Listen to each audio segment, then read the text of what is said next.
In this section, we're going to talk about writing a function rule from a story. We are going to look for key words that can represent mathematical operations and symbols and write a function to represent it. In this first example, a landfill has 32,000 tons of waste in it, and each month it accumulates an average of 120 more tons of waste. What is a function rule that represents the total amount of waste after m number of months? When they state m number of months, this just means that they want us to use the variable m to represent months. It begins to tell me that the landfill has 32,000 tons of waste in it.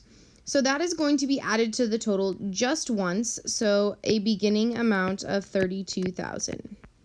The word accumulates means add. So we are going to add on each month 120 more tons of waste. The word each means groups of. So 120 is going to be multiplied by the number of months to represent total tons of waste. So W is going to stand for total tons of waste. We would now be able to use that function to determine how much tons of waste is in the landfill at any given amount of months being passed.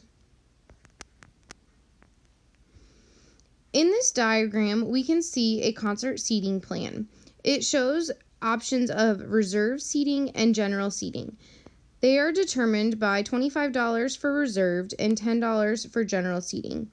It also states that there are only a certain number of seats in each one of those sections.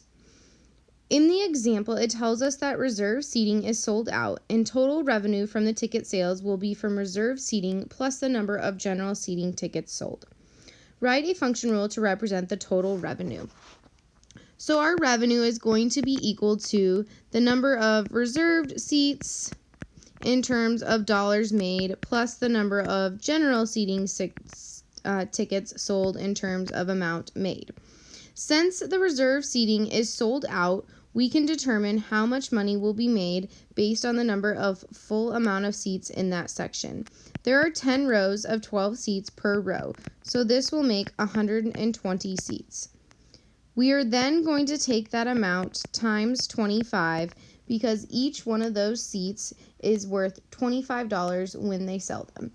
So 120 times 25 will give us $3,000 from the reserved seating.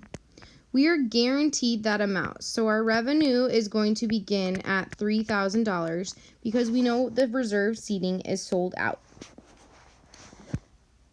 Then the number of general seating tickets is unknown, so we are going to add on groups of 10 based on how many general seating tickets are sold. Lastly, the question asks the maximum possible total revenue. Maximum possible total revenue would be all reserve seating seats sold and all general seating seats sold. The general seating is 30 rows of 16 seats per row. So if the general seating tickets were sold out, that would make a total of 480 general seating tickets. So we are going to plug this in for G because G stood for the number of general seating tickets. And then we can calculate the total revenue that will be made if the entire concert venue is sold out. Order of operations states that I need to do my multiplication first and then my addition. So the total revenue in dollars will be $7,800. A bowling alley charges $3 per game and a $5 rental fee for shoes. Write a function rule for the total cost for G number of games plus a shoe rental. So our total cost will be equal to the amount of money we pay per game and the amount of money we pay for renting the shoes. Since the $3 is per game, that is going to be groups of 3 times the number of games. In addition, so adding on to that cost, we are going to pay $5 just one time because a fee for shoes is required. Then we can use our equation to determine how much it will cost for 3 games. Our G in our equation was standing for the number of games, so we are simply going to plug that value in to find the total cost. Order of operations states that I need to do multiplication first and then addition, so the total cost of my 3 games would be $14. Write a function rule for the area of a rectangle whose length is 4 more than its width. We know that area of a rectangle is length times width, but I can make this area function even more specific because I know the length is means equal to 4 feet more than its width. More than in a function means add.